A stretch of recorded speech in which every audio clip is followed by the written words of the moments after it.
Chicago, that's like every dad's favorite band. They made some soft jazzy songs in the 70s and some AOR in the 80s. It's something you would hear on the radio. But critically, the music nerds hate these guys. Everyone and their grandfathers heard 25 or 6 to 4. It's like a staple of classic rock.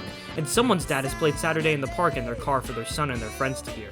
But before all that goodness, they made this little album called the Chicago Transit Authority. I don't know if that's like a known thing. The album itself, it's pretty good. It's weird. Okay, do you like mediocre jazz fusion?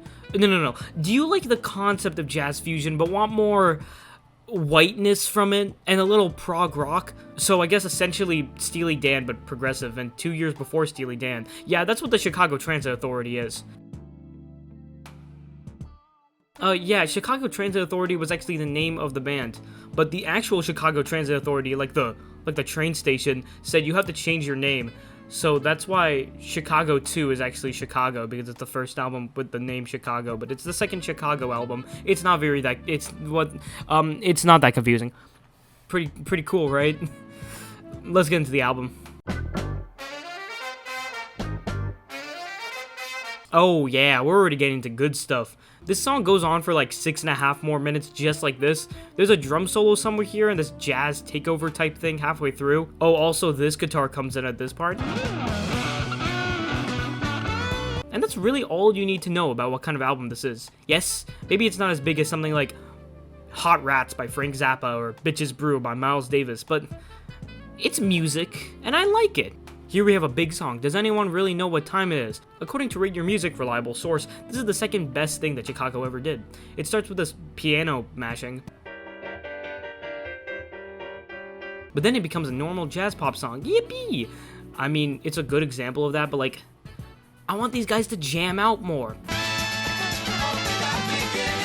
Yeah, like that. Oh, whoops, they jammed too hard and the song turned into nothing but percussion. Next we have question 67 and 68. It has this big feeling, real big. Then Robert Lamb comes in with these vocals that feel very familiar to me.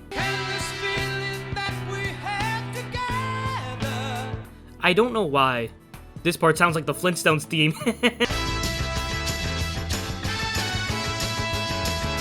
Okay, but at this point, I've heard enough of these trumpets. Like, I get it, you guys have trumpets, I know what they sound like. Hopefully the next song is cool. This is cool. Yeah, just cool. This is really what I wanted to hear. Hear that bass. Beautiful bass.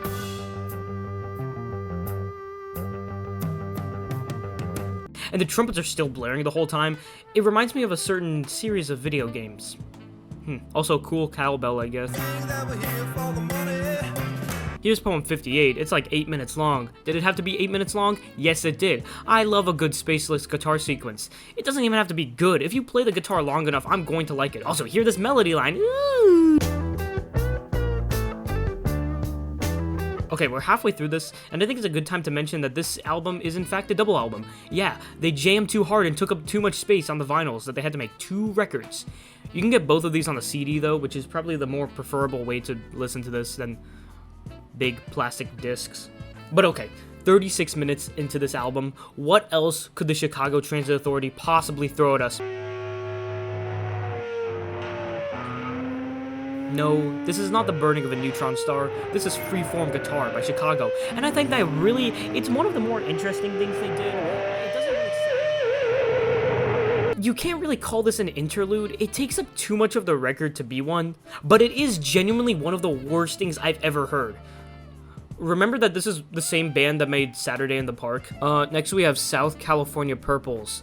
It's pretty forgettable. See, among all of everything else, it's just another one of the songs. The bass is good though.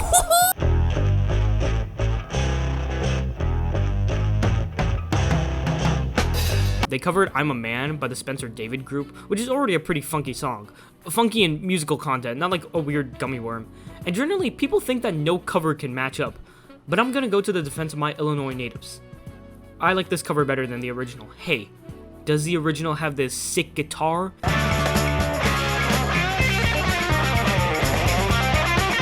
If you're wondering about why it's so sick and cool, the person playing guitar on this album is Terry Kath, described by Jimi Hendrix as the best guitarist in the universe. He committed accidental suicide in 1978, fun fact, when he held a gun to his temple and said, "What do you think I'm gonna do? Blow my brains out?" before proceeding to blow his brains out with a .38 revolver. Hear this drum solo. Okay, next we have live chanting, but it transitions into a song. It's alright. At this point, nothing these guys throw at me now can surprise me. They've done enough. What's the last song? Oh, it's a 15-minute jam session.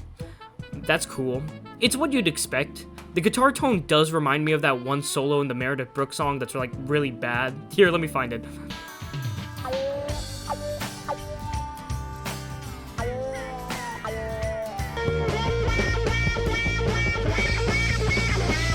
But besides that, it's what you expect from a jam session. Around 10 minutes in, everyone loses their mind, and by the 11th minute, we get this thing that's trying so hard to copy A Day in the Life.